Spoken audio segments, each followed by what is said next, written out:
कि राह चलेला टटोकेला सोनार सैया जी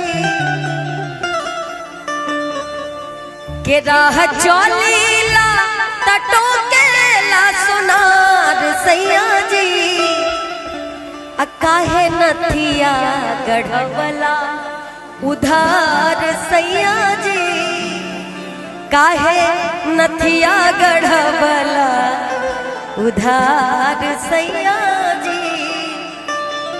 ये भी गीत बड़ी प्यारी अभी चर्चे में चल रही है।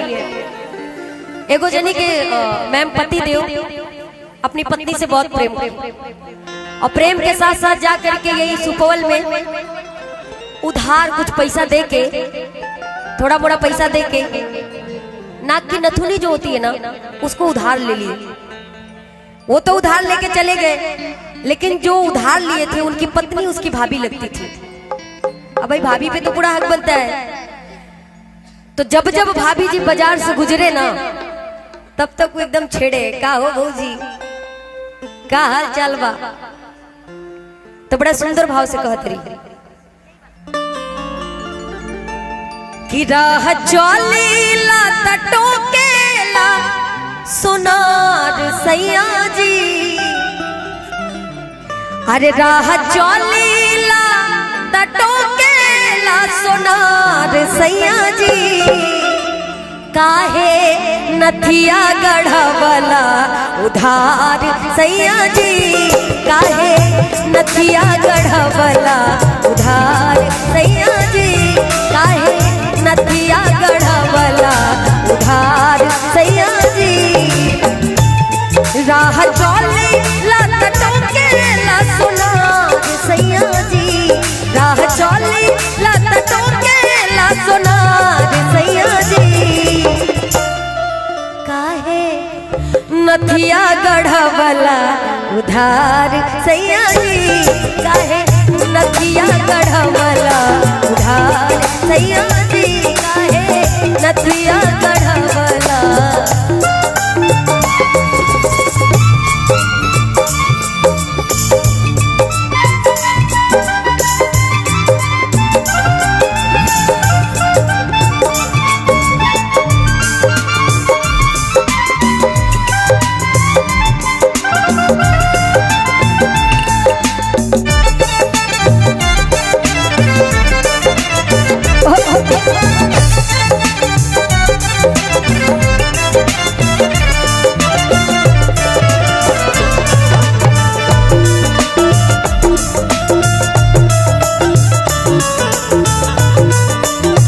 और कहे तरी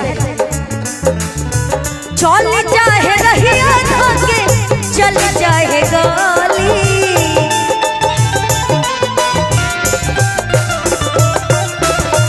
कहेला कि हेने आवा हेने गाली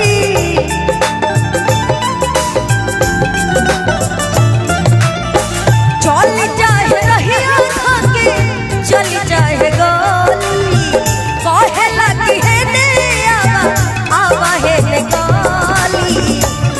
जदि करत होई हमारा से प्यार सैया जी जदि करत होई हमारा से प्यार सैया जी।